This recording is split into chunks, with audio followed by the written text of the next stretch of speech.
isso que o Rafa... o Rafa é bom ver ele falar, né? Ele vem traduzindo muito do que a ciência já vem tentando falar para a educação física, para a nutrição e medicina há muitos anos. Quando ele fala sobre o estresse, um artigo que foi um divisor de águas foi do professor Hansen, que depois esse artigo foi adaptado para a educação física e eles chamaram de síndrome geral da adaptação. Então, no artigo que ele fez para a Nature em 1939, ele pegou alguns camundongos, gerou estresse nesses camundongos e foi observando as respostas fisiológicas desses camundongos. Então, toda vez que havia um estresse, havia uma depressão do sistema fisiológico, podendo fazer uma recuperação até o nível inicial, podendo esse camundongo ter uma supercompensação onde ele, após esse estresse sofrido, ele poderia ter algumas adaptações positivas a esse estresse, posteriormente tendo uma involução ou então morte. Então isso, depois na educação física e na medicina, foi ganhando outros nomes. Então a gente chama de estresse, recuperação, supercompensação, involução, overheating, overtraining. Então tudo isso que a gente conversa hoje sobre adaptação, ele é oriundo desse artigo lá de 1939. E nós estamos falando que o corpo, a nossa estrutura, o nosso organismo, ele responde, ele se adapta a qualquer tipo de estresse. Ele responde de alguma forma, podendo ser até a morte. Então, quando falam volume e intensidade, toda vez para mim vem uma recordação lá desde 1939. Matveev, que foi o pai da periodização do treinamento lá na década de 50, ele baseou a estrutura da sua montagem nós chamamos de modelo e nós chamamos de sistema. O sistema da periodização do treinamento, ela é advinda do modelo da síndrome geral de adaptação, que foi em cima do artigo de estresse do Hansen. Bom, o que eu quero com isso? Ele entendeu como que isso funcionava e criou um sistema para organizar, periodizar, estruturar. Tem gente que não gosta de periodização, não usa o termo. Mas ele está organizando, estruturando, ele está organizando. A partir disso aí, o treinamento esportivo teve um salto muito grande, onde alguns profissionais diziam que aquilo ali nem existia, como é o caso do Verkhoshansky, que ele nunca usou o termo periodização do treinamento, mas ele era extremamente organizado, extremamente pedagógico, com conhecimento prático muito grande. Então isso foi evoluindo. E outros também começaram a falar assim, não, eu não concordo com isso, com esse modelo do Matveev. Aí vem o Bondarchuk, o próprio professor Antônio Carlos Gomes, tem um modelo que se adequa muito bem para o futebol. Por quê? Entendendo o sistema, como eu vou adequar isso para a realidade da minha modalidade? Então o que nós temos em modelos é uma adaptação do que o sistema foi um dia. Ok. Então isso o pessoal do treinamento esportivo sabe bem, concordando ou não com o termo periodização do treinamento. E quando no final da década de 90, os principais cientistas da Europa, principalmente leste europeu, se organizaram para falar o que era uma preparação esportiva, eles falaram sobre sistema de fatores complementares. E o que seria isso? Qualquer profissional que junto numa possível equipe multidisciplinar que gere melhora da performance ou rendimento esportivo, ele é considerado sistema de fator complementar. Ou seja, o nutricionista está ali, o fisioterapeuta está ali, o médico está ali. Então, se cada um desses profissionais quiser fazer uma periodização nutricional, periodização fisioterápica que já existe, uma periodização médica, vai virar uma bagunça, sendo que todos eles já fazem, já compõem esse modelo de preparação e de periodização. Então, não tem por que cada um querer fazer a sua. O que o Rafa chama atenção, como eu disse, para cada especificidade de modalidade, um modelo, para cada especificidade de patologia, uma proposta de modelo nutricional e de treinamento que atenda os requisitos. Tem muita glicose? Tem muita insulina? Por que não reduzir o carboidrato? Eu posso restringir, mas eu não posso restringir muito. Então essa dieta se torna hiperproteica e normolipídica, ainda em restrição. Então eu consigo fazer proteção da massa muscular, eu não estou produzindo excesso de proteína, não tem excesso de gordura, mas eu tenho restrições de carboidrato, a glicemia cai, a produção de insulina cai, e eu tenho uma resposta aguda de curto prazo para o problema que que o cliente me trouxe, o que o paciente me trouxe.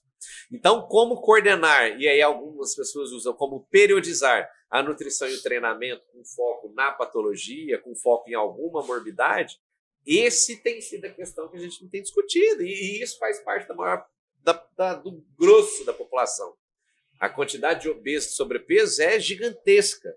Então, como passar isso? E a resposta, mais repetições, menos repetições? Tudo, né, Rafa?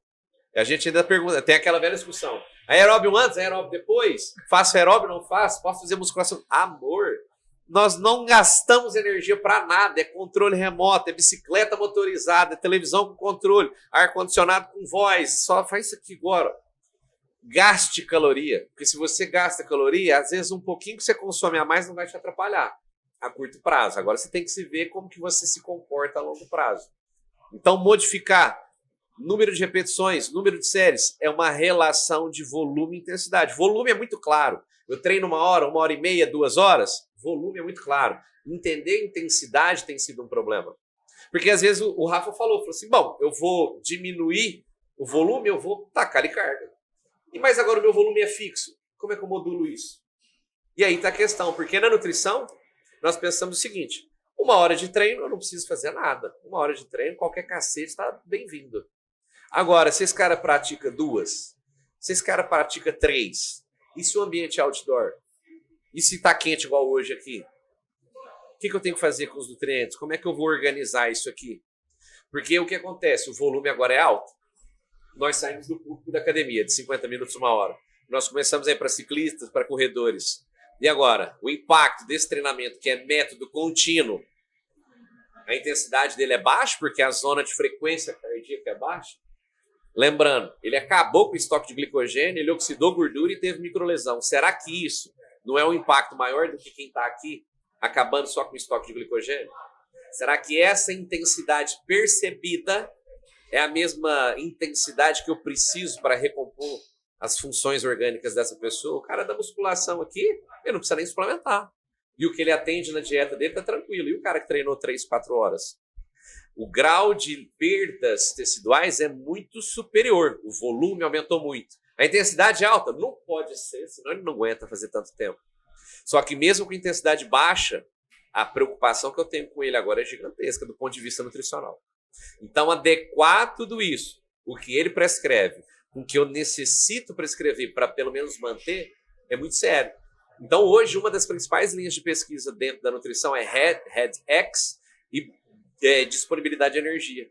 Porque que a gente tem? O pessoal do Endurance pratica muito e consome pouco, porque eu não posso ficar gordo, meu percentual tem que ficar bom. Se eu tiver muito peso, eu não consigo render. São várias as preocupações que fazem com que eles consumam menos do que eles gastam. Isso a longo prazo para mulheres é muito prejudicial, tanto em perda de massa muscular, perda de massa óssea, desbalanço hormonal. Então isso vai se agravando numa proporção muito grande. Então conseguir compreender a relação de volume e de intensidade é uma resposta que a educação física tem que entregar de um jeito mais fácil para a população, sem ficar brigando, melhor é 4 de 8, 4... A discussão não é essa. É o que o Rafa vem falando. Então, explicar muito bem essa relação é tão importante quanto o nutricionista entender, bom, agora que o Rafa montou, deixa eu ver o que eu vou fazer por aqui. Então, essa conversa ela tem que ser muito próxima. E, às vezes, no dia a dia, a gente vai ligando no automático, a gente quer atender quanto mais pessoas, melhor, porque a gente pensa pelo lado financeiro, mas espera aí, para. Em aulas de pós-graduação, eu falo assim, quem tem mais de 50 clientes? Os caras, oba! Fala assim, então você vai quebrar. Por que você tem mais de 50? Você consegue dar feedback para todos os 50? Aí você vai ver, os caras dão um retorno com mais de 30 dias, às vezes 3 meses para retornar. Cara, em 3 meses é outra pessoa. Em 3 meses ele já está com outro nutricionista, ele não faz sua dieta, ele largou a musculação e foi correr. Em 3 meses ele fez um filho, 3 meses ele largou a mulher e casou com outra. E você está achando que você vai ver ele a cada 3 meses vai ter sucesso? Precisa muito mais empatia, muito mais relacionamento e mais proximidade. Se ele tá com o Rafa, me indica, Rafa, e aí? E o nutricionista tem muito medo disso aqui, ó. Rafa, o que você acha? Eduardo, insulina tá alta, glicemia tá alta, vamos tentar uma dieta low carb? Essa relação aqui é um problema hoje. Porque o nutricionista quer mandar no treino e o cara do treino quer montar a dieta. Eu falei assim, amigo, peraí, vamos fazer junto o que a gente sabe fazer melhor? E às vezes virar e falar assim, Rafa, reclamou de dor? Eu falei assim, então, reclamou. meu treino está um pouco puxado em cargas, eu vou reduzir carga e vou tentar controlar o volume. Controla a ingestão de carboidratos. E será que a gente não precisa agora de um fisioterapeuta? Puta, um fisioterapeuta é o cara que vai meter o pau no treino e vai falar que a dieta está errada. Não, não, nós precisamos de alguém próximo para que isso aqui seja fácil, a maneira seja Uma tranquila. triangulação mais fácil, para Exatamente. trazer benefícios para o Então, aluno. quanto mais essa proximidade existir, mais fácil sai o resultado para ele. Então, se ele quiser mais repetições, menos repetições, esteticamente ele vai estar vendo resultado. Pô, mas eu fui levantar e não consegui. Não, então peraí, nós vamos trocar isso no próximo mês, é força. Ah, mas eu vou perder hipertrofia? Provavelmente não. Ô, Nutri, equilibra a dieta aí. Ô, fisioterapeuta, vai chegar um cara destruído para você.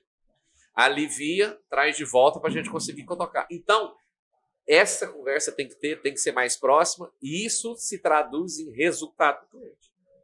Perfeito.